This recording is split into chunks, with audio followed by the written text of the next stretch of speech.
À la sécurité informatique, définir les concepts fondamentaux pour la compréhension de la sécurité. Identifier les services de sécurité.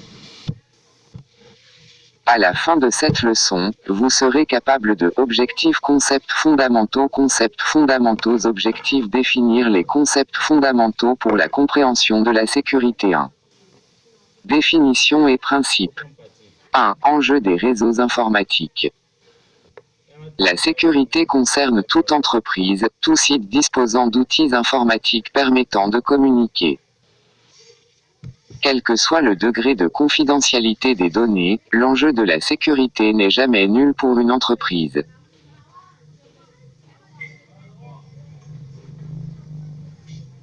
Voici une liste d'événements pouvant déranger le bon fonctionnement de toute entreprise. Indisponibilité des ressources 80% du temps pour cause de réinstallation suite à une compromission. Utilisation des ressources du réseau, payé cher à 99% par des sites pirates, sites Juarez, et indisponibilité pour leurs propres besoins. Mise en liste noire par les correspondants pour avoir négligé un serveur de messagerie qui autorise le relais. Mise en cause des machines de l'entreprise dans la compromission de tel ou tel site renommé.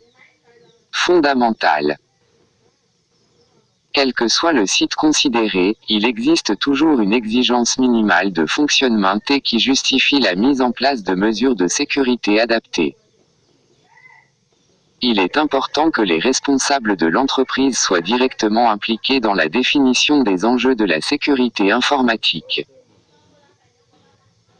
Il est indispensable de rappeler clairement aux utilisateurs quels sont les objectifs de l'entreprise pour aboutir à un consensus sur l'arbitrage nécessaire entre convivialité et sécurité. 2. Menaces. Des centaines de millions de machines sont aujourd'hui connectées sur l'Internet. Même si la plupart des internautes sont inoffensifs, il en existe que l'envie de nuire ou de jouer amènera à s'attaquer à des machines, même assez bien protégées.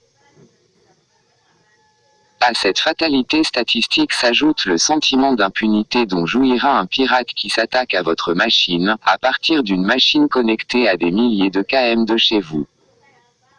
Les pirates utilisent donc de nombreuses astuces pour se protéger. 3 principaux facteurs de motivation des pirates. Les principaux facteurs de motivation des pirates sont les suivants. Concepts fondamentaux. A. Le goût du défi. Certains pirates aiment prouver leur habileté et l'étendue de leurs connaissances. B. L'appât du gain. 3. Certains sont appâtés par les rémunérations qu'offrent des entreprises peu scrupuleuses qui souhaitent saboter l'outil de travail informatique de leurs concurrents ou lui dérober des informations confidentielles, devis, plans, secrets industriels. C. Le profit. La volonté de détourner à son profit des ressources informatiques dont on ne dispose pas, puissance de calcul, espace disque, connexion rapide au réseau. D. La méconnaissance. La méconnaissance des conséquences et des risques encourus par des pirates aveuglément hostiles. Définition, sécurité informatique. La sécurité est l'état qui résulte de l'absence de risque. La sécurité informatique consiste à la prévention, la protection contre l'accès aux informations par des personnes non autorisées. C'est le processus de maintien d'un système à un niveau acceptable contre les risques. 4. Objectifs de la sécurité informatique. La sécurité informatique vise 3 objectifs principaux, la confidentialité des données, l'intégrité des données, la continuité des services. Ces 3 objectifs se résument en CIA: Confidentiality, Integrity and Availability. 5 principes de la sécurité. Toute sécurité repose sur les mêmes principes. A. Le secret. B. L'isolation. C. Authentification. D. L'accréditation et la classification.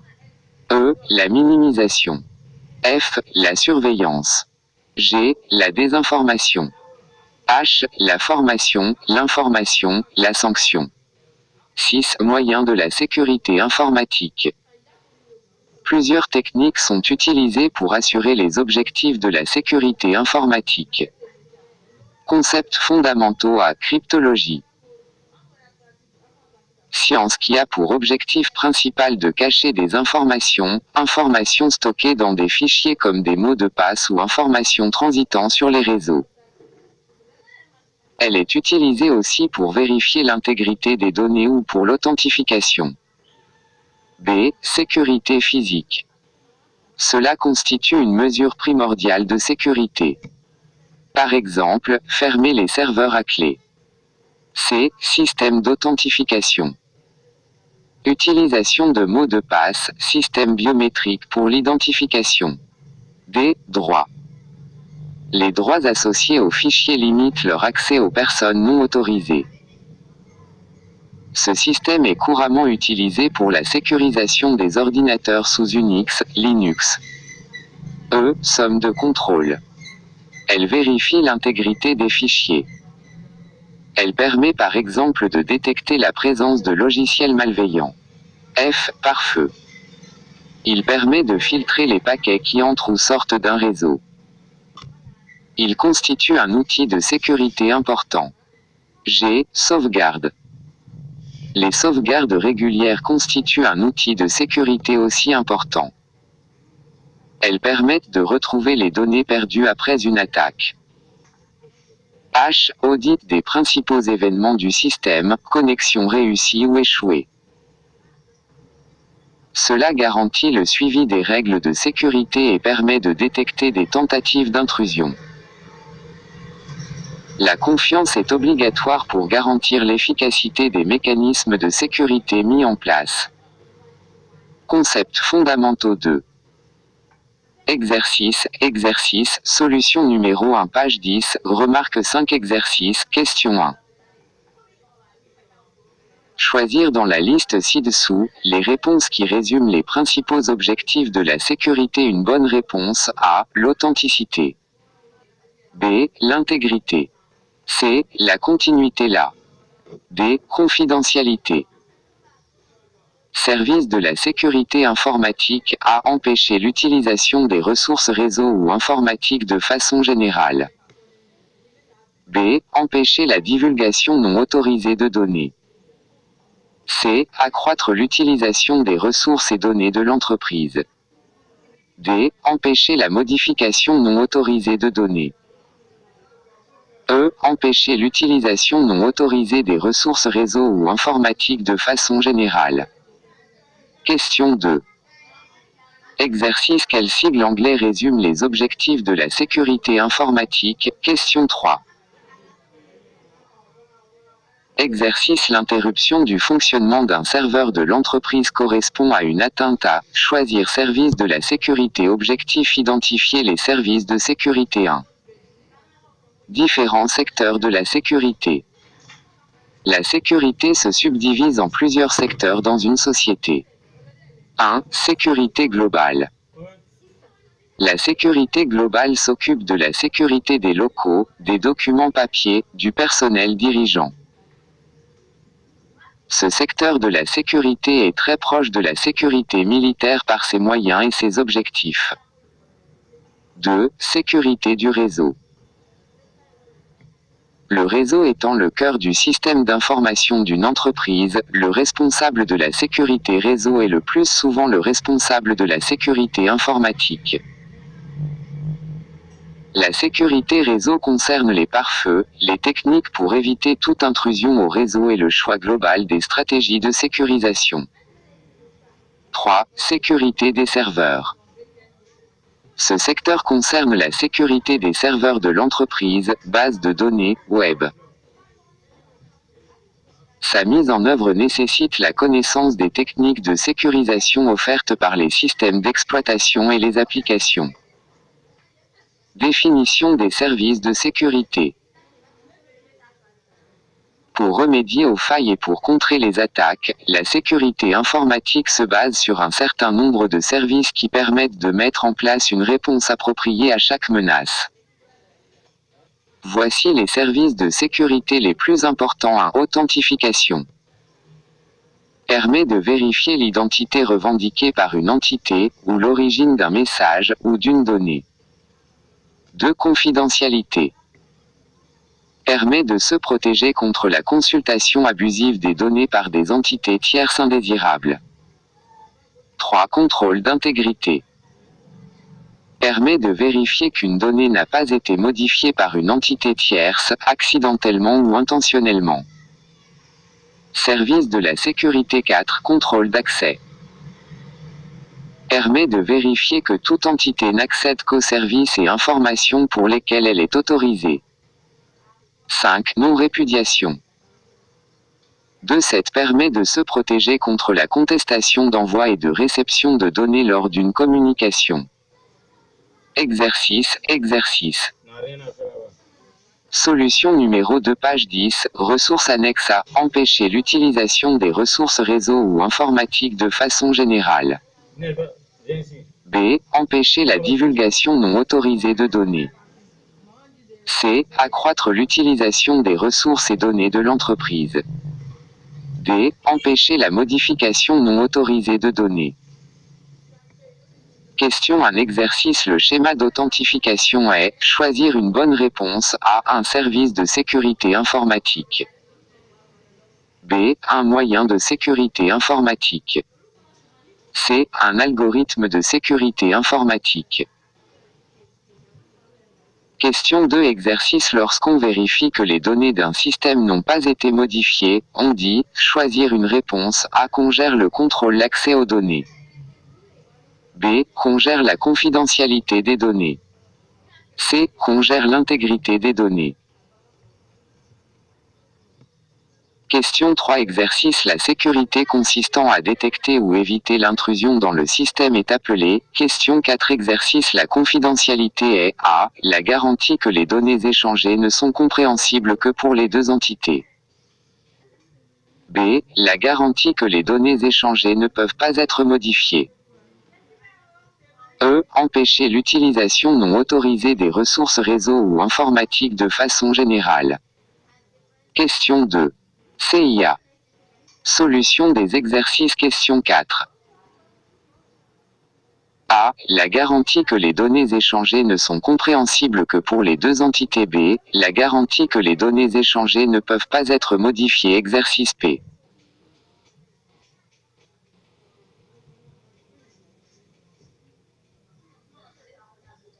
9. Question 3a. L'authenticité. B. L'intégrité. C. La continuité. La confidentialité. Plus grand que solution numéro 2. Question 1a. Un service de sécurité informatique. B. Un moyen de sécurité informatique. C. Un algorithme de sécurité informatique. Question 2a. Qu'on gère le contrôle l'accès aux données. B. Qu'on gère la confidentialité des données. C. Qu'on gère l'intégrité des données. Question 3. Sécurité du réseau. 9. Bibliographie. Leçon 2. Les menaces, risques et vulnérabilités. 12. Menaces d'un système. Menaces d'un système objectif. Identifier les menaces d'un système informatique. 1. Typologie des menaces. Une menace est un danger qui existe dans l'environnement d'un système indépendamment de celui-ci. Les menaces aux systèmes informatiques sont de nos jours variées et redoutables. Plusieurs menaces existent. Les menaces contre le système d'information entrent dans l'une des catégories suivantes: atteinte à la disponibilité des systèmes et des données, destruction de données, corruption ou falsification de données, vol ou espionnage de données, usage illicite d'un système ou d'un réseau, usage d'un système compromis pour attaquer d'autres cibles. 1. Menace humaine. Pirate, personne commettant des actes illégaux liés à l'informatique. Hacker. Personne apte à modifier astucieusement un objet pour le destiner à un autre usage que celui prévu initialement. White attaquer. Consultants, administrateurs se servant de leurs compétences pour résoudre des problèmes en avertissant la personne ou l'organisme concerné d'un problème de sécurité. Black attaquer. Créateur de virus, cyberespions, cyberterroristes et cyberescrocs. Ils ont une nette préférence pour les actions illégales. White hats ne signifie pas hommes gentils et les black hats les méchants. De nombreux white hats ne servent que leurs intérêts alors que d'autres black hats protègent ceux des autres. Définition, menace remarque un menace d'un système script qui dit pirate néophyte utilisateur de scripts écrits par d'autres. 2. Autres menaces. D'autres types de menaces sont les suivantes. A. La fuite de données. La fuite de données peut provenir d'une infiltration du réseau ou provenir d'un employé de l'entreprise. Dans ce second cas, elle peut être intentionnelle, vente des données de l'entreprise, ou due à une négligence, navigation sur des sites non sécurisés. B. Phishing. L'hameçonnage, phishing, un courrier électronique dont l'expéditeur se fait généralement passer pour un organisme financier et demandant au destinataire de fournir des informations confidentielles. C. Le DDoS.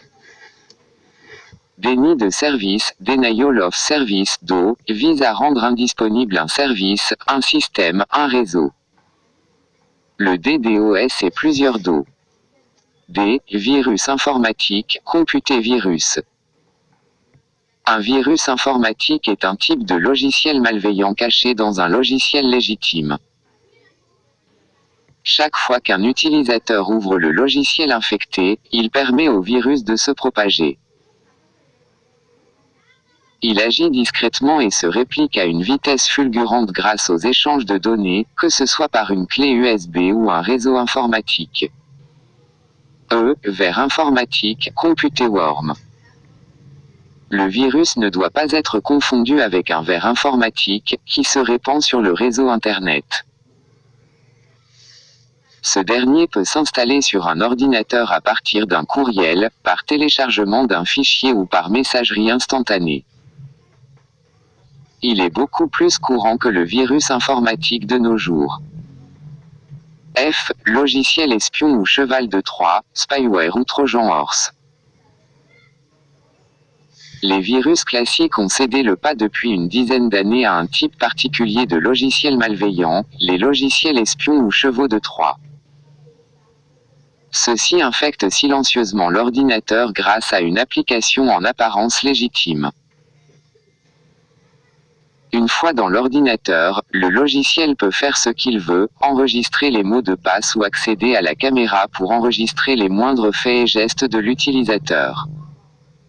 G. Vol d'appareils portatifs ou mobiles, theft. S'il n'est pas adéquatement protégé, il est facile d'extirper le contenu d'un appareil tombé entre de mauvaises mains ou de l'utiliser pour accéder au réseau de l'entreprise. H. Ransomware. Elle constitue la version numérique du racket. Elle consiste à prendre en otage les données d'une entreprise.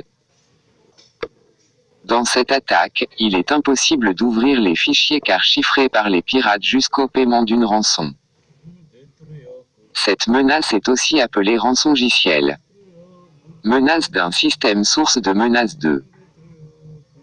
Exercice question 1, solution numéro 1 page 12, exercice quelle phrase définit le mieux le mot hameçonnage? A. Une technique d'analyse du trafic réseau. B. Une méthode de recherche d'informations sur Internet.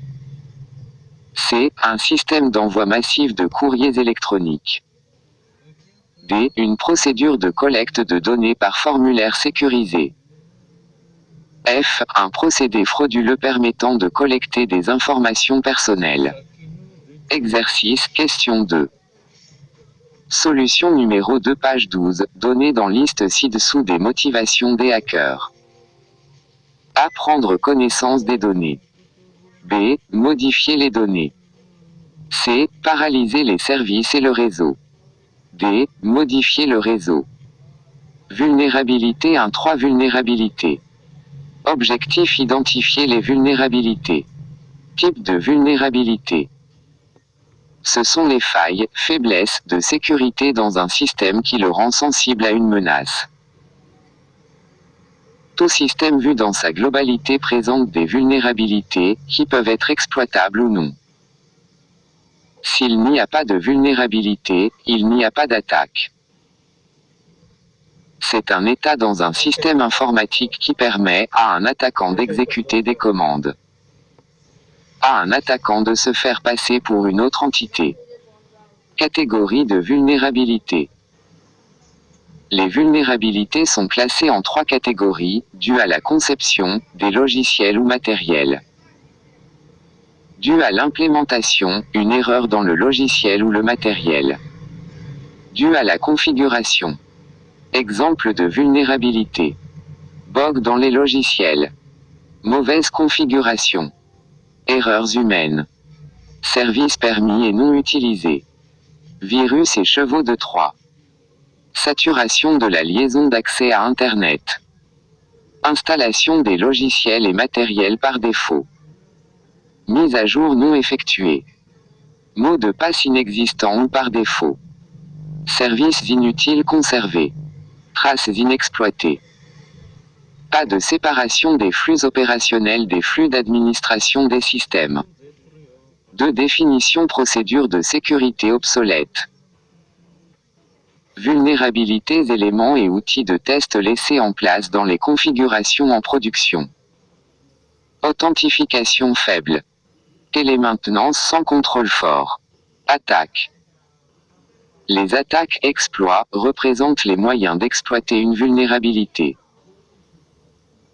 Il peut y avoir plusieurs attaques pour une même vulnérabilité, mais toutes les vulnérabilités ne sont pas exploitables. Il existe 4 catégories d'attaques: interruption, interception, modification, fabrication. À interruption. Un atout du système est détruit ou devient indisponible ou inutilisable. C'est une attaque portée à la disponibilité. Il peut s'agir d'une personne, d'un programme ou d'un ordinateur. Une écoute téléphonique dans le but de capturer des données sur un réseau, ou la copie non autorisée de fichiers ou de programmes en sont des exemples. La destruction d'une pièce matérielle, telle un disque dur, la coupure d'une ligne de communication, ou la mise hors service d'un système de gestion de fichiers en sont d'autres exemples. B. Interception. Une tierce partie non autorisée obtient un accès à un atout. C'est une attaque portée à la confidentialité. C. Modification. Une tierce partie non autorisée obtient accès à un atout et le modifie de façon, presque, indétectable. Il s'agit d'une attaque portée à l'intégrité. Changer des valeurs dans un fichier de données, altérer un programme de façon à bouleverser son comportement ou modifier le contenu de messages transmis sur un réseau sont des exemples de telle attaque. D. Fabrication. Une tierce partie non autorisée insère des contrefaçons dans le système. C'est une attaque portée à l'authenticité. Il peut s'agir de l'insertion de faux messages dans un réseau ou l'ajout d'enregistrements à un fichier.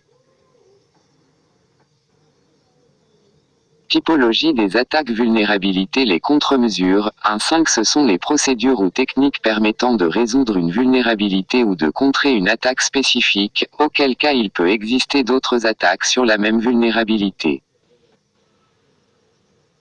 Exercice, solution numéro 3 page 12, risque de sécurité objectif évaluer les risques de sécurité 1. Notions liées au risque. Les menaces engendrent des risques et coûts humains et financiers, perte de confidentialité de données sensibles, indisponibilité des infrastructures et des données, dommages pour le patrimoine intellectuel et la notoriété. Les risques peuvent se réaliser si les systèmes menacés présentent des vulnérabilités.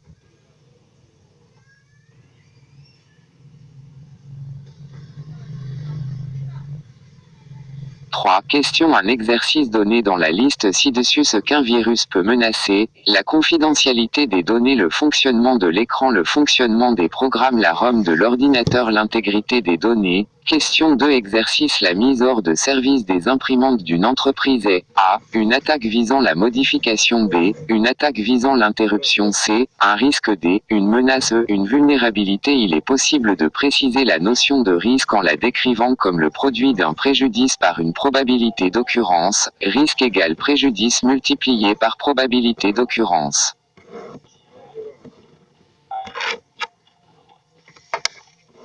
Cette formule exprime qu'un événement dont la probabilité à survenir est assez élevée, par exemple la défaillance d'un disque dur, mais dont il est possible de prévenir le préjudice, perte, qu'il peut causer par des sauvegardes régulières, représente un risque acceptable. Il en va de même pour un événement à la gravité imparable, comme l'impact d'un météorite de grande taille, mais à la probabilité d'occurrence faible. 1. Impact. C'est la conséquence sur l'entreprise de la réalisation d'une attaque. 2. Risque. C'est la combinaison de la réalisation d'une menace et des pertes qu'elle peut engendrer. Ainsi, la probabilité qu'une menace particulière puisse exploiter une vulnérabilité donnée du système peut être élevée avec un impact nul, donc un risque moins élevé.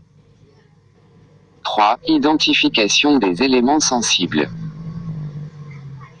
La gestion des risques nécessite l'identification des éléments sensibles de l'architecture et analyser les risques qui leur sont associés. Quelques éléments sensibles, matériel, ordinateur, équipement réseau, etc. Données, base de données, sauvegarde, etc. Système, l'exploitation des matériels. Réseau, l'échange des données. Logiciel, source des programmes, services démon, DNS, FTP, applications web, etc. Risque de sécurité personnes, salariés, personnel en régie, etc. Exercice. Solution numéro 4 page 13, exercice, question. Ainsi les mesures de prévention contre un préjudice sont effectives et efficaces et le nombre ressources annexes d'occurrence de l'événement assez élevé, on peut dire que A. Le risque est acceptable. B. Le risque n'est pas acceptable. Question 2 exercice. Quelle expression définit le mieux la notion de risque? A. Menace. B. Vulnérabilité. C. Menace plus vulnérabilité. D. Menace plus vulnérabilité plus impact. 1. Cette solution des exercices. Exercice P. 6 plus grand que solution numéro 1. Solution des exercices. Leçon 3 principales techniques d'attaque et logiciels malveillants dans le réseau. 1. 9 Identifier les techniques d'intrusion. Identifier les techniques déni de service. À la fin de cette leçon, vous serez capable de Objectif 2.0 Introduction. Les attaques visant à pirater un système en réseau dans le but de récupérer des informations sensibles ou d'altérer les services existent à tous les niveaux. Les points d'entrée les plus vulnérables sont les navigateurs, liens malveillants, et les clients de messagerie, faux liens intégrés et pièces jointes. Les services récents sont également concernés. Les nouvelles menaces impliquent les blogs, le partage des fichiers multimédia et les sites des réseaux sociaux.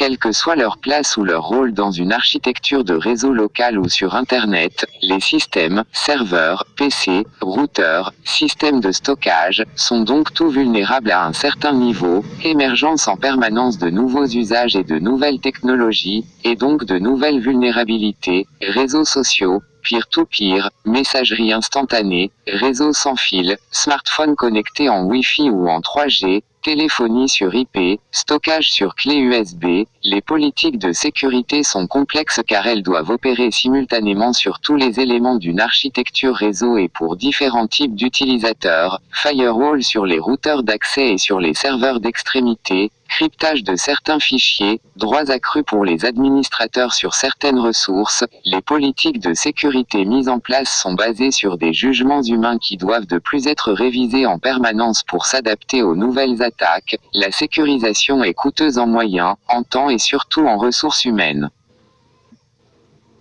Pour limiter les risques, la sécurité informatique vise 3 objectifs principaux présentés dans la figure ci-dessous.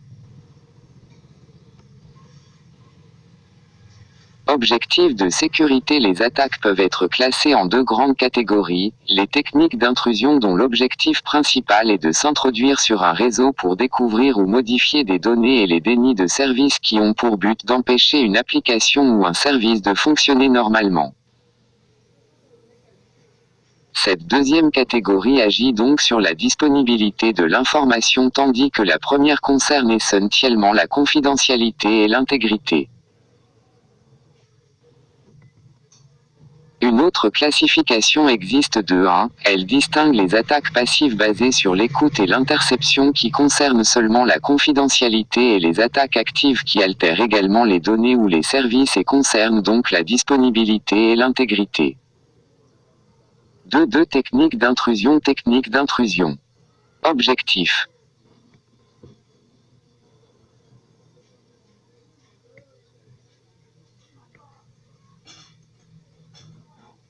Identifier les techniques d'intrusion. Ces techniques peuvent être classées suivant le niveau d'intervention. Les accès physiques vont du vol de disques durs ou de portables à l'écoute du trafic sur le réseau. Sniffing, l'ingénierie sociale, social engineering, permet de retrouver ou de récupérer directement des couples identifiants, mots de passe en envoyant par exemple des messages falsifiés. Phishing, l'interception de communication permet l'usurpation d'identité, le vol de session hijacking, le détournement ou l'altération de messages. Spoofing, les intrusions sur le réseau comprennent le balayage de port scan, l'élévation de privilèges, passage du mode utilisateur au mode administrateur, et surtout les logiciels malveillants ou malware, virus, vers et chevaux de Troie.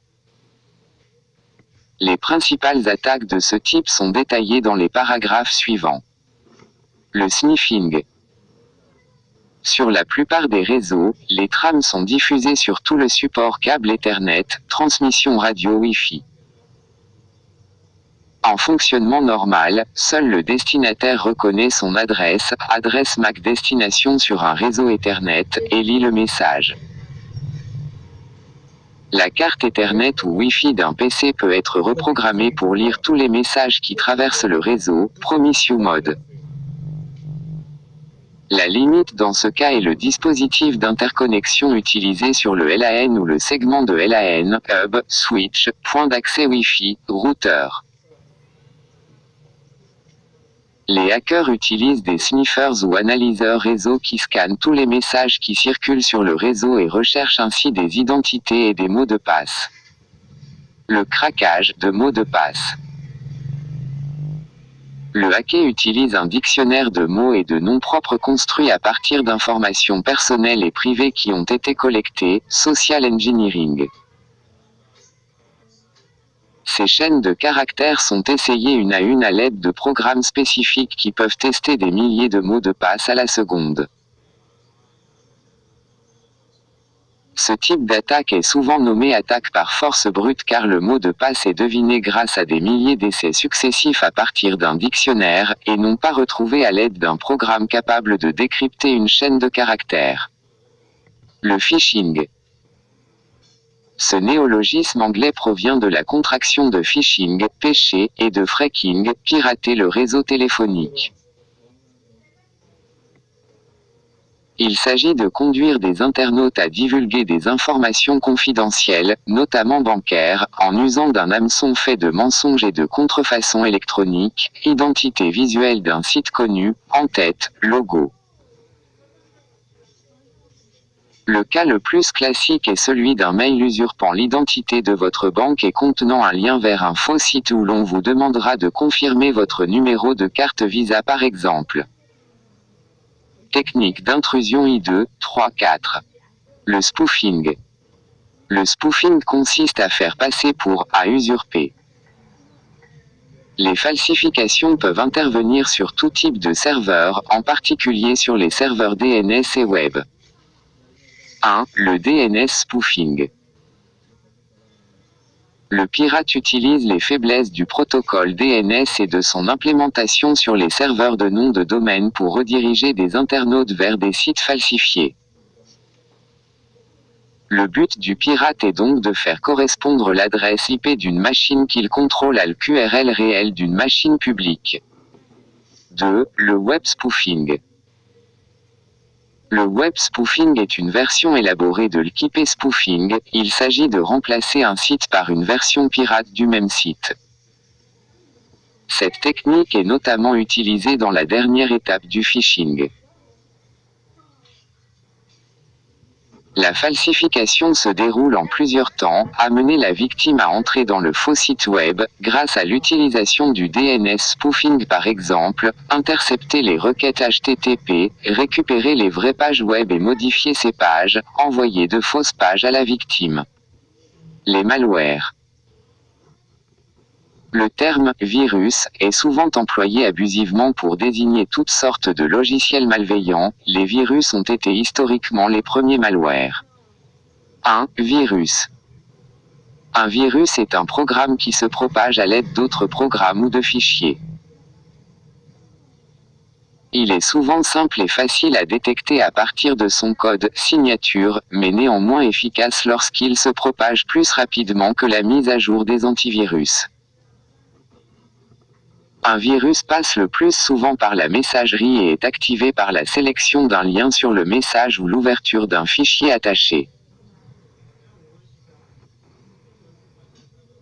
Les conséquences de l'exécution du virus peuvent aller de la simple modification des paramètres d'une application, page par défaut du navigateur, ou de la base de registre du système, exécution automatique d'un programme commercial à chaque démarrage, à l'effacement de données ou de fichiers essentiels au système d'exploitation. 2. Ver.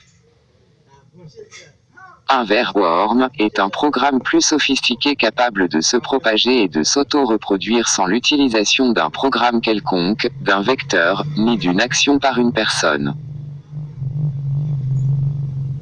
La particularité des vers ne réside pas forcément dans leur capacité immédiate de nuire mais dans leur facilité pour se propager grâce par exemple aux listes de contacts présentes sur les PC ou les smartphones. 3. Cheval de Troie. Un cheval de Troie, Troyan, est un programme caché dans un autre programme qui s'exécute au démarrage du programme hôte. Il permet donc de s'introduire sur le système à l'insu de la victime, ouverture d'une porte dérobée, ou backdoor. Le cheval de Troie devient alors autonome et peut agir comme un virus en infectant des données ou des programmes. 2-4 techniques d'intrusion 6 exercices, solution numéro 1 page 13, exercice 1 lequel des éléments suivants permet de faire un backdoor caché pour accéder au poste de travail déni de service sur Internet. A. Cheval de 3B, bombe logique C, firmware D, vers 2 exercices. Quelle technique permet de collecter des identifiants et mots de passe? A. Sniffing B, SynFlood C, ingénierie sociale D, DO, 3 exercices parmi ces attaques, lesquelles réalisent une attaque par intrusion. A. Phishing B, Web Flooding C, Web Spoofing D, DOE, attaque par force brute. 4 exercices donnés dans la liste ci-dessous. Les objectifs d'une attaque par intrusion. A. Découvrir les données B, empêcher une application de fonctionner. C. Modifier des données D, arrêter le fonctionnement d'un service. De 5 déni de service. Objectif. Identifier les techniques déni de service. Ce type d'attaque nommé en anglais denial of service ou DO empêche par saturation un service de fonctionner correctement sur une machine. SynFlood. Cette attaque consiste à inonder, flooding, la cible à l'aide de demandes successives d'ouverture de connexion TCP. Lors d'une ouverture normale, figure A, le premier segment TCP est transmis par le client avec le bit SYN 1 pour demander l'ouverture, le serveur répond avec dans son segment TCP les bits SYN et ACK1, le client demandeur conclut la phase avec le bit ACK1. Les abus interviennent au moment où le serveur a renvoyé un accusé de réception, SYN ACK, au client mais n'a pas reçu le ACK du client. C'est alors une connexion semi-ouverte et l'agresseur peut saturer la structure de données du serveur victime en créant un maximum de connexions partiellement ouvertes. Le client autorisé ne pourra alors plus ouvrir de connexion. Figure 2, principe du SynFlood 2. Ping flooding. Cette attaque consiste à envoyer un flux maximal de ping vers une cible. Attaque ping of death, le principe est d'envoyer un paquet ICMP avec une quantité de données supérieure à la taille maximale d'un paquet IP. Si la cible n'est pas adaptée à gérer ce type de paquet, il peut se produire un crash. Déni de service 2. 2.6.3 Smurfing. Elle consiste à envoyer un ping en diffusion sur un réseau A avec une adresse IP source correspondant à celle de la cible B. Le flux entre le port ping de la cible B et du réseau A sera multiplié par le nombre de machines sur le réseau A, conduisant à une saturation de la bande passante du réseau A et du système de traitement des paquets de B. UDP Flood. L'attaquant envoie un grand nombre de requêtes UDP sur une machine. Le trafic UDP étant prioritaire sur le trafic TCP, ce type d'attaque peut vite troubler et saturer le trafic transitant sur le réseau. L'attaque ARP. Elle consiste à s'attribuer l'adresse IP de la machine cible, c'est-à-dire à faire correspondre son adresse IP à l'adresse MAC de la machine pirate dans les tables ARP des machines du réseau. Pour cela, il suffit en fait d'envoyer régulièrement des trames ARP reply en diffusion, contenant l'adresse IP cible et la fausse adresse MAC. Cela a pour effet de modifier les tables dynamiques de toutes les machines du réseau. Celles-ci enverront donc leur trame Ethernet à la machine pirate tout en croyant communiquer avec la cible. DDoS. Le déni de service distribué ou DDoS, Distributed Denial of Service, a les mêmes effets que le DDoS traditionnel excepté que ce n'est plus une seule machine qui attaque les autres mais une multitude de machines nommées zombies contrôlées par un maître unique. L'attaque se déroule en plusieurs étapes. Figure 3, recherche sur Internet d'un maximum de machines vulnérables qui deviendront des complices involontaires, des zombies. Les réseaux de zombies, botnets en anglais, ainsi formés sont une ressource précieuse pour les hackers, installation sur ces machines de programmes dormants, daemons, et suppression des traces éventuelles, logs. Les daemons sont basés sur les attaques d'eau classiques, paquets UDP multiples, SYN flood, buffer overflow, activation du dispositif à l'heure et au jour programmé. Parmi les attaques DDoS très populaires, on connaît l'attaque sur les sites Yahoo, CNN, Amen et eBay qui ont subi une inondation de leur réseau. Déni de service de cette figure 3, principe du DDoS. 2.8 Déni de service 7 solution numéro 2 page 13, ressources annexes, question un exercice lequel des éléments suivants est utilisé pour effectuer un déni de service d'eau. A. Rootkit B. Bombe logique C. Botnet D. Port redirection. Question 2 Exercice L'objectif d'une attaque par déni de service, attaque d'eau est A. Voler des informations secrètes B. De bloquer un serveur ou d'empêcher l'accès à un site web C. Modifier les données. Question 3 Exercices parmi ces attaques, lesquelles réalisent un déni de service. A. SYN flooding IP spoofing C. Ping of death D. DNS spoofing exercice P. 8 plus grand que solution numéro 1 Solution des exercices de 9 exercice P. 12. Solution des exercices Bibliographie politique de sécurité et conduite à tenir en cas d'attaque plus grand que solution numéro 2 Question 1A. Rootkit B. Bombe logique C. Botnet ensemble de machines compromises.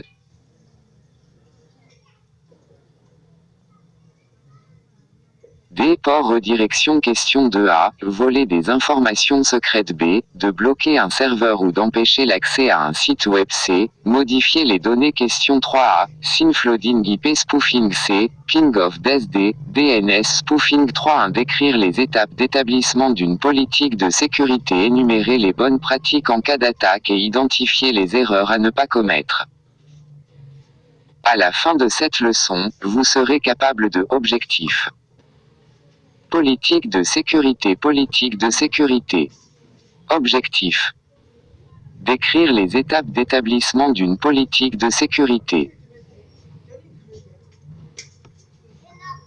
La sécurité des systèmes informatiques se cantonne généralement à garantir les droits d'accès aux données et ressources d'un système en mettant en place des mécanismes d'authentification et de contrôle permettant d'assurer que les utilisateurs des dites ressources possèdent uniquement les droits qui leur ont été octroyés. Les mécanismes de sécurité mis en place peuvent néanmoins provoquer une gêne au niveau des utilisateurs et les consignes et règles deviennent de plus en plus compliquées au fur et à mesure que le réseau s'étend. Ainsi, la sécurité informatique doit être étudiée de telle manière à ne pas empêcher les utilisateurs de développer les usages qui leur sont nécessaires, et de faire en sorte qu'ils puissent utiliser le système d'information en toute confiance. C'est la raison pour laquelle il est nécessaire de définir dans un premier temps une politique de sécurité. Établir une politique de sécurité. La politique de sécurité est le document de référence définissant les objectifs poursuivis en matière de sécurité et les moyens mis en œuvre pour les assurer. La politique de sécurité définit un certain nombre de règles, de procédures et de bonnes pratiques permettant d'assurer un niveau de sécurité conforme aux besoins de l'organisation. Un tel document doit nécessairement être conduit comme un véritable projet associant des représentants des utilisateurs et conduit au plus haut niveau de la hiérarchie, afin qu'il soit accepté par tous. Lorsque la rédaction de la politique de sécurité est terminée, les clauses concernant le personnel doivent leur être communiquées, afin de donner à la politique de sécurité le maximum d'impact. 1.1. Principaux points de politique de sécurité. La procédure de sécurité tourne autour de 4 points principaux: évaluation de ce qu'on veut sécuriser, protection, détection, réponse ou reprise d'activité. 1.2. Étape d'établissement d'une politique de sécurité. L'établissement d'une politique de sécurité se fait selon différentes étapes. 1.2.1. Étape 1. Identifier ce qu'il faut protéger. La première étape est de bien identifier ce qu'il faut protéger: réseau, ordinateur, matériel, données. Ensuite, il faudrait classifier les documents informatiques. Par exemple, on peut les classer avec les définitions, politique de sécurité. 3 politiques de sécurité. Termes: très secret, secret, confidentiel et public. Cette classification permet d'attribuer un certain niveau de sécurité aux documents. Certaines données classées publiques doivent être éventuellement protégées soit de leur destruction, soit de leur altération. Les postes seront classés en utilisant les termes suivants: bastion, serveur devant être hyper protégé, poste sensible ou ordinateur à accès libre. 1.2.2. Étape 2. Analyser les risques. On analyse l'existant et on met en évidence les risques. Il faut pour cela évaluer l'impact de chaque événement sur le système et l'occurrence de celui. 1.2.3. Étape 3. Évaluer les contraintes. Pour assurer la sécurité, on ne peut pas se permettre de faire n'importe quoi. Il faut tenir compte de plusieurs contraintes. Les principales sont l'existant, matériel, logiciel, personnel, locaux, le budget et le temps. Par exemple, il n'est pas possible de se débarrasser de la plupart des logiciels sous prétexte qu'ils ne sont pas sûrs sans tenir compte du budget, du temps pour le changement. Il est aussi important d'établir un budget de la sécurité en fonction des pertes qu'elle évite. 1.2.4. Étape 4. Choisir les moyens. Il existe plusieurs techniques de base pour assurer la sécurité. Il faut faire un choix cohérent de ces techniques. Ces techniques se subdivisent en deux catégories. 1.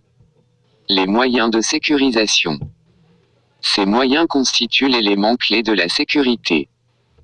On peut citer les techniques cryptographiques, la sécurisation des serveurs et des postes de travail, l'authentification des utilisateurs et des applications, les raccordements aux réseaux locaux ou distants, les routeurs, les pare-feux, les VPN, les antivirus, les politiques d'acquisition de matériel et de logiciels, les politiques d'embauche et de classification, les moyens de détection d'intrusion. Tous les moyens logiciels et matériels permettant de détecter toute intrusion dans le système. 1.2.5. Étape 5. Adopter la politique de sécurité. Il faut enfin adopter une politique. Une mauvaise politique sera toujours préférable à pas du tout de politique. Il faut évidemment nommer un responsable. 1.2.6. Étape 6. Tester. Après avoir adopté et mis en place une politique de sécurité, il faut s'assurer par un audit externe si celle-ci répond au cahier des charges. Cela peut consister par exemple à réaliser des intrusions et de démontrer la résistance du système face à des scénarios de risque. Niveau de contrôle de la sécurité. Il existe différents niveaux de contrôle de la sécurité. 2.1. Niveau de la direction. Plus critique, documentation, rôle des responsabilités, gestion des configurations. Politique de sécurité. 2.2. Niveau opérationnel. Concerne le contrôle des médias et les dispositions à prendre, la sécurité physique et des personnes, éducation et formation. 2.3. Niveau technique. Concerne la gestion des sessions, des authentifications, identifications. Acteurs et avantages d'une politique de sécurité. 3.1. Acteurs. Une politique de sécurité doit être mise en œuvre avec la participation du personnel clé de l'entreprise concernée, à savoir, les membres de la direction générale, le personnel technique, le personnel juridique, éventuellement.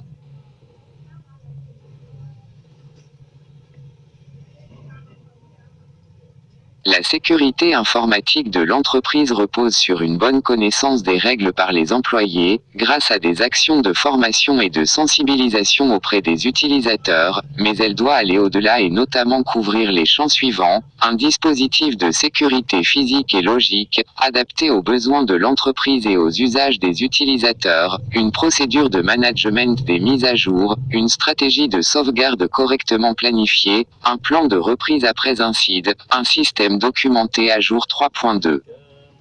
Avantages.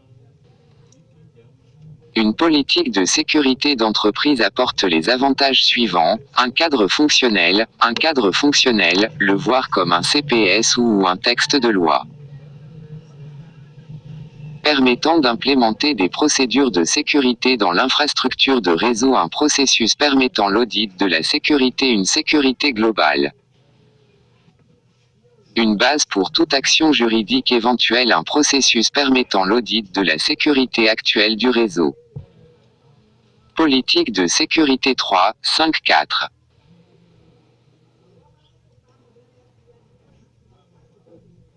Exercice, solution numéro 1, page 10, exercice, question 1. Définir une politique de sécurité informatique consiste à a. Définir un algorithme cryptographique. B. Renouveler tous les logiciels présentant des problèmes de sécurité. C. Installer des antivirus, des pare-feux et de nouveaux logiciels. D. Concevoir un document de référence définissant les objectifs poursuivis en matière de sécurité et les moyens mis en œuvre pour les assurer.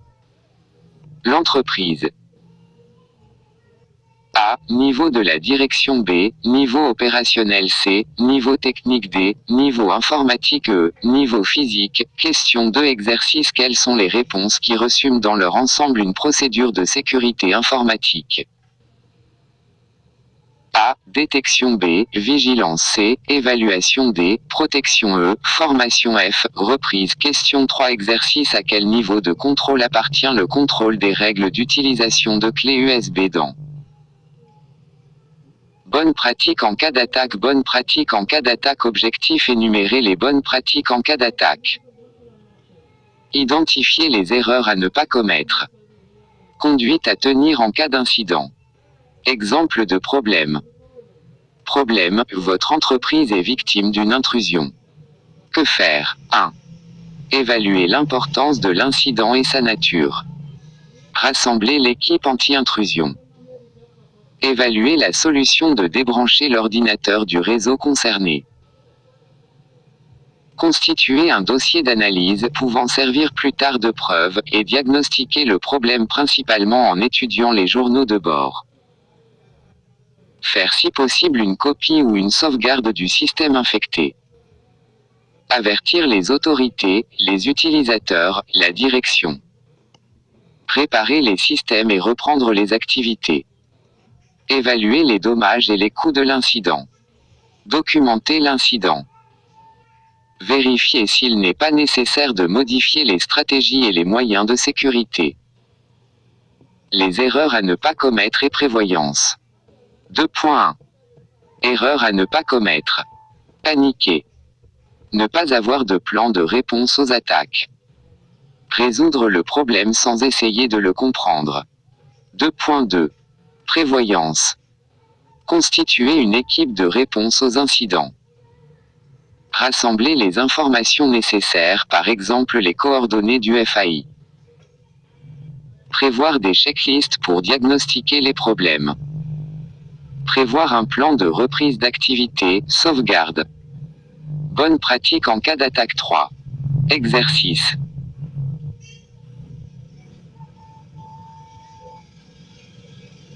Solution numéro 2, page 10, 2.3.7. Citez 3 mesures à exécuter si vous constatez que les comptes de plusieurs utilisateurs de votre entreprise ont été piratés. A. Limiter l'attaque, stopper l'attaque. B. Évaluer le coût de l'attaque. C. Supprimer tous les comptes piratés. D. Limiter la portée du dommage créé par l'attaque. E. Informer les dirigeants. F. Informer les clients affectés pour changer les mots de passe et login sur tous les sites qu'ils utilisent. Exercice. Solution numéro 3, page 11. En cas d'attaque d'un système, il faut immédiatement modifier la politique de sécurité et les moyens utilisés.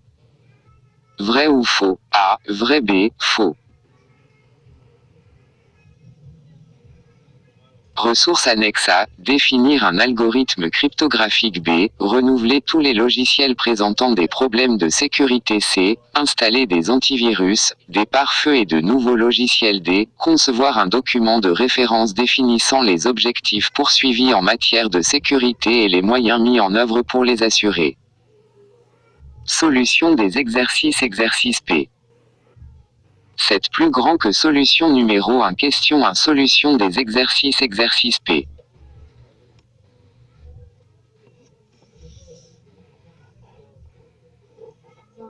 9. Question 2A. Détection B. Vigilance C. Évaluation D. Protection E. Formation F. Reprise. Question 3A. Niveau de la direction B. Niveau opérationnel C. Niveau technique D. Niveau informatique E. Niveau physique. Solution numéro 2A. Limiter l'attaque. Stopper l'attaque. B. Évaluer le coût de l'attaque. C. Supprimer tous les comptes piratés. 3.9 D. Limiter la portée du dommage créé par l'attaque. E. Informer les dirigeants. F. Informer les clients affectés pour changer les mots de passe et login sur tous les sites qu'ils utilisent.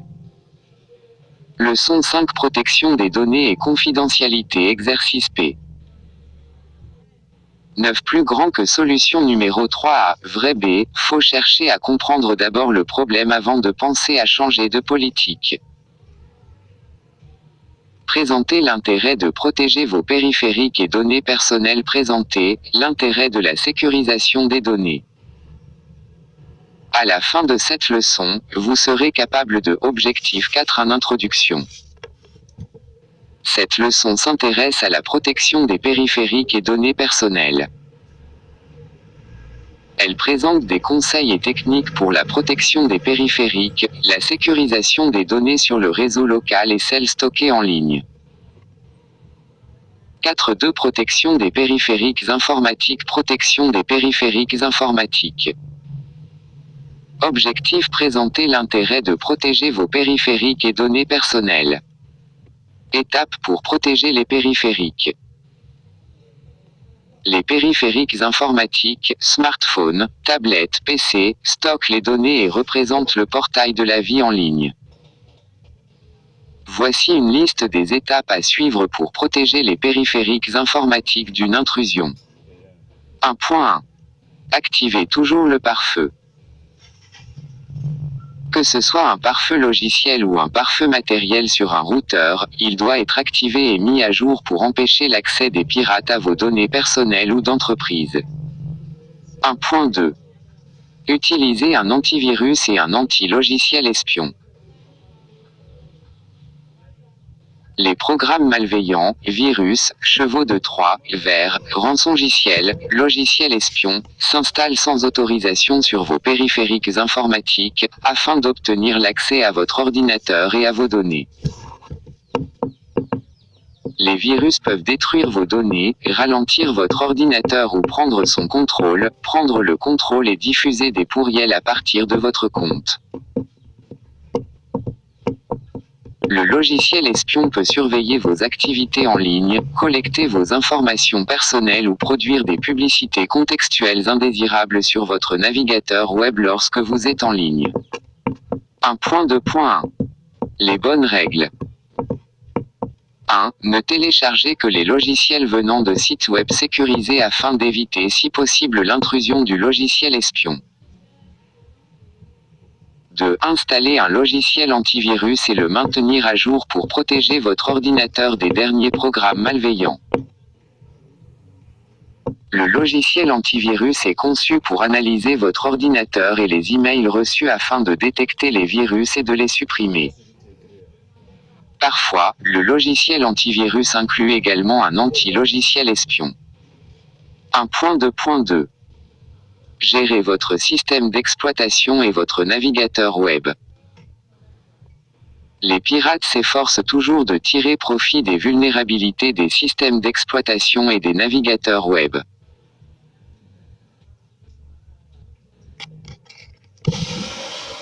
Pour protéger votre ordinateur et vos données, 1. Configurez les paramètres de sécurité de votre ordinateur et de votre navigateur web à un niveau protection des périphériques informatiques I4.3 moyen ou supérieur. 2. Mettez à jour le système d'exploitation de votre ordinateur, notamment vos navigateurs web, et téléchargez et installez régulièrement les derniers correctifs de logiciels et les mises à jour de sécurité des fournisseurs.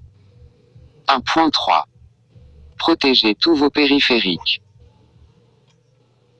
1. Les périphériques informatiques, PC, ordinateurs portables, tablettes, smartphones, doivent être protégés par un mot de passe pour empêcher tout accès non autorisé. 2. Les informations stockées doivent être chiffrées, surtout les données sensibles et confidentielles.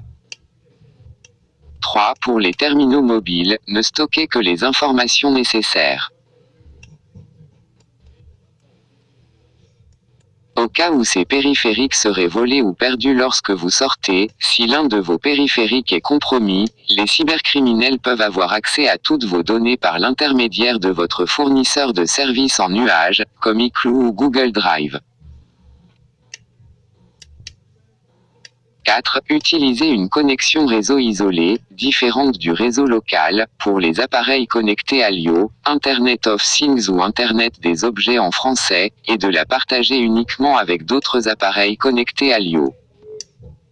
Utilisez les réseaux sans fil en toute sécurité. Les réseaux sans fil permettent aux périphériques à accès Wi-Fi, comme les ordinateurs portables et les tablettes, de se connecter au réseau grâce à l'identificateur de réseau SSID, Secure Set identifié. 2.1. Les mesures de protection.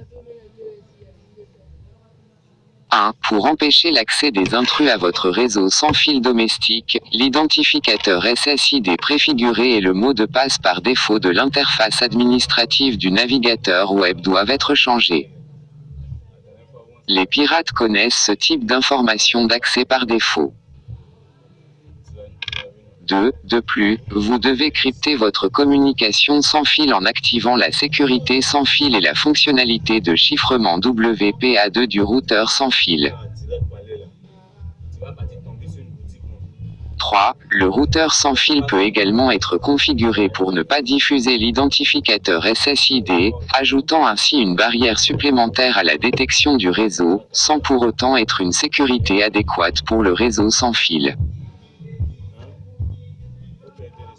4. Il est recommandé de ne pas accéder ou envoyer d'informations personnelles sensibles sur un réseau sans fil public, zone d'accès Wi-Fi permettant d'accéder à vos informations en ligne et de naviguer sur Internet lorsqu'on sort.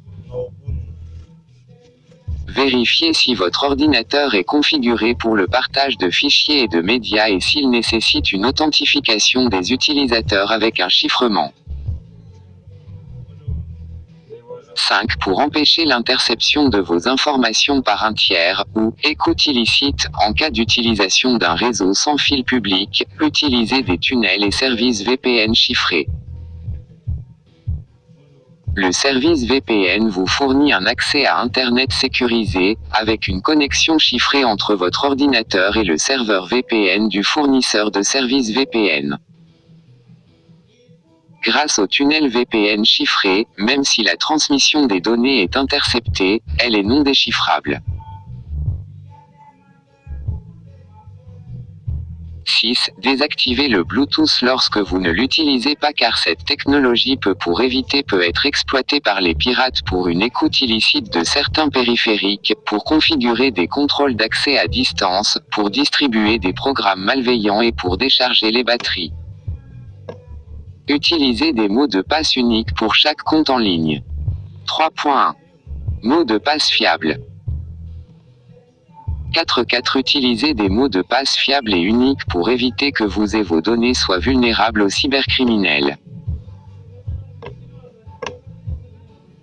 Si les cybercriminels ont eu votre mot de passe par hameçonnage par exemple, ils essaieront d'accéder à vos autres comptes en ligne pour voler ou supprimer toutes vos données, ou protection des périphériques informatiques décideront d'emprunter votre identité. 3.2. Gestionnaire de mots de passe. La solution pour éviter de réutiliser les mots de passe ou d'utiliser des mots de passe trop simples lorsqu'on utilise beaucoup de comptes en ligne consiste à utiliser un gestionnaire de mots de passe, stocke et chiffre tous les mots de passe uniques et complexes. Le gestionnaire peut vous permettre de vous connecter automatiquement à vos comptes en ligne. Vous devez seulement vous rappeler de votre mot de passe principal pour accéder au gestionnaire de mots de passe et pour gérer tous vos comptes et vos mots de passe. 3.3. Conseil pour choisir un bon mot de passe. N'utilisez pas des mots et des noms du dictionnaire, peu importe la langue. N'utilisez pas les fautes d'orthographe des mots du dictionnaire. N'utilisez pas des noms d'ordinateur ou des noms de compte. Si possible, utilisez des caractères spéciaux comme $, accent circonflexe esperluette astérisque. Utilisez un mot de passe comptant 10 caractères ou plus. Utilisez une phrase de passe et non un mot de passe. Pour empêcher un accès physique non autorisé à vos périphériques informatiques, utilisez des phrases de passe et non des mots de passe. Les phrases de passe plus longues sont moins vulnérables aux attaques de force brute ou de dictionnaire. 4.1. Conseil pour choisir une bonne phrase de passe. Choisissez une phrase significative.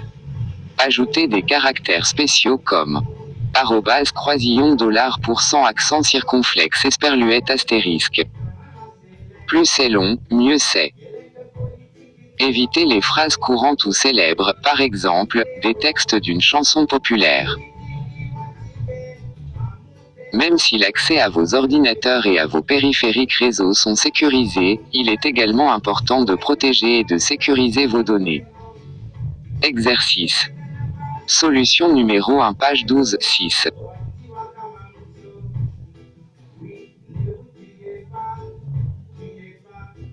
Exercice, activité 2, importance du chiffrement des données, en plus des mesures de protection des périphériques. Question, réfléchir sur l'importance de chiffrer les données, en plus des dispositions prises pour protéger les périphériques. Question, un exercice, quel mot de passe est plus sûr dans la liste ci-dessous? A. Cours de sécurité. B. Croisillon C @UrsDSecurity 2018 Croisillon C, cours de sécurité 4-5 Maintenance des données. Objectif, présenter l'intérêt de la sécurisation des données. Chiffrer les données. Le chiffrement est un processus de conversion des informations en un format non accessible en lecture pour une partie non autorisée. Seule une personne fiable et autorisée, dotée du code secret ou du mot de passe, peut déchiffrer les données et accéder à leur format original.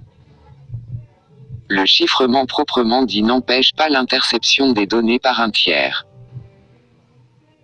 Le chiffrement ne peut qu'empêcher une personne non autorisée à visionner ou à accéder au contenu. 1.2. Pourquoi chiffrer les données? Même si l'on pense ne pas avoir de secret, ni de choses à cacher, les données doivent être chiffrées car elles sont importantes sous certains angles. Si votre ordinateur est infecté par une application malveillante par exemple, elle peut montrer toutes vos photos et tous vos documents à des étrangers. Partagez avec vos amis les informations financières stockées sur votre ordinateur, voler les mots de passe de votre email et de vos comptes au public. Voler des informations potentiellement utiles, comme les numéros de compte, les mots de passe et d'autres documents officiels. Ce type d'information peut mener à l'usurpation d'identité, à la fraude ou à une demande de rançon. Les cybercriminels peuvent décider de simplement chiffrer vos données pour les rendre inutilisables jusqu'à ce que vous payiez la rançon. Des programmes sont utilisés pour chiffrer des fichiers, des dossiers et même des disques entiers. Sauvegarder les données. 2.1. L'intérêt de sauvegarder. Avoir une sauvegarde permet d'empêcher la perte de données irremplaçables en cas de panne du disque dur, de perte ou vol de l'ordinateur ou du smartphone ou de suppression de la version originale d'un document important. Définition, chiffrement. Remarque 2. 4.6.2.2. Conseils pour bien sauvegarder. Pour bien sauvegarder les données, il faut, maintenance des données, avoir une mémoire supplémentaire pour vos données, copier régulièrement et automatiquement les données dans cette mémoire. 2.3. Exemple de mémoire supplémentaire pour la sauvegarde des fichiers.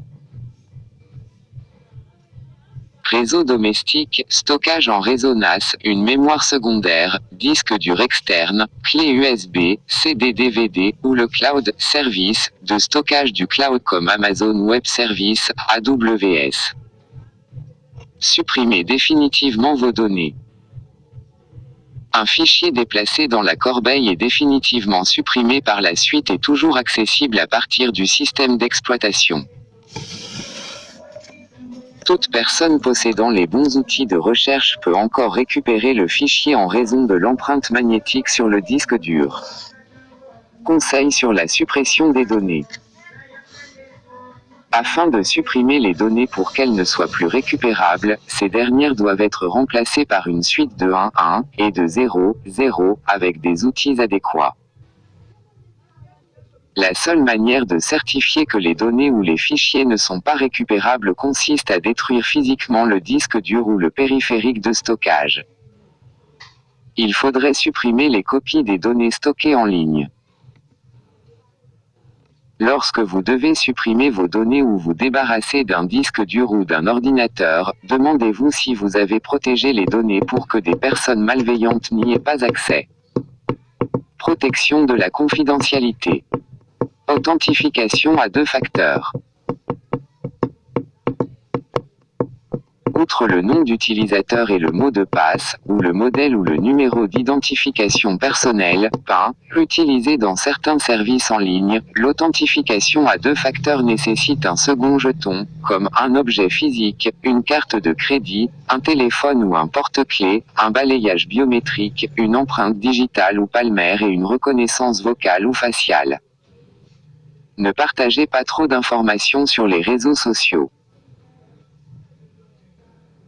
Si vous souhaitez maintenir votre confidentialité sur les réseaux sociaux, partagez le moins d'informations possible. Plus vous partagez d'informations personnelles en ligne, plus il est facile pour une personne de créer un profil en votre nom pour en tirer profit hors connexion. Les questions de sécurité, comme quel est le nom de jeune fille de votre mère, ou dans quelle ville êtes-vous né, sont supposées sécuriser votre compte contre l'accès d'intrus. Cependant, toute personne souhaitant accéder à vos comptes peut rechercher les réponses sur Internet. Il est mieux de répondre de façon erronée à ces questions, 4-7 tant que vous pouvez vous rappeler des réponses incorrectes. Si vous avez des difficultés à vous les rappeler, vous pouvez utiliser un gestionnaire de mots de passe pour les gérer à votre place. Confidentialité de l'email et du navigateur web. Les messages transmis par email sont transmis en texte brut et également transférés sur plusieurs serveurs lors de l'acheminement vers la destination. Même si vous supprimez vos messages électroniques, ils peuvent être archivés sur les serveurs de messagerie pour une durée déterminée. Maintenance des données. Toute personne ayant accès à votre ordinateur ou à votre routeur peut voir les sites web que vous avez visités grâce à l'historique de navigation web, au cache et éventuellement aux fichiers journaux. Ce problème peut être minimisé en activant le mode de navigation privé sur le navigateur web. Grâce à l'activation du mode de navigation privé du navigateur web, les cookies sont désactivés et les fichiers Internet temporaires et l'historique de navigation sont supprimés à la fermeture de la fenêtre ou du programme. On peut réduire le risque que des tiers puissent collecter des informations sur votre activité en ligne pour vous inciter à acheter des choses par le biais de publicités ciblées. En conclusion, il est de votre responsabilité de protéger vos données, votre identité et vos périphériques informatiques.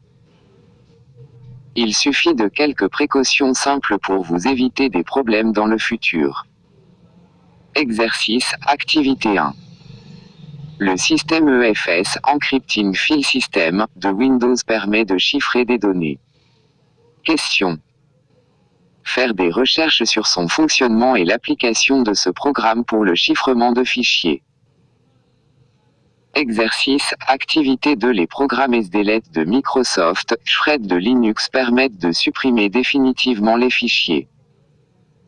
Question 1. Faire des recherches sur le fonctionnement et l'application de ces programmes. 2. Chercher d'autres programmes rendant ce même service. Exercice, activité 3. NAS est un système de stockage en réseau. Question. Faire des recherches sur le fonctionnement du stockage en réseau NAS. Exercice, activité 4. Le cloud offre des services de stockage de données. Question. 4.8. Faire des recherches sur le fonctionnement des services de stockage offerts par le cloud, leurs avantages et inconvénients. Maintenance des données 9. Exercice, activité 5. Le mode de navigation privé permet de minimiser l'accès aux sites web déjà visités. Les navigateurs web ont leur propre dénomination du mode de navigation privé. Question. Faire des recherches sur l'activation du mode de navigation privé des navigateurs suivants, Microsoft Internet Explorer, Google Chrome, Mozilla Firefox, Safari. 4.9. Ressources annexes. Exercice P.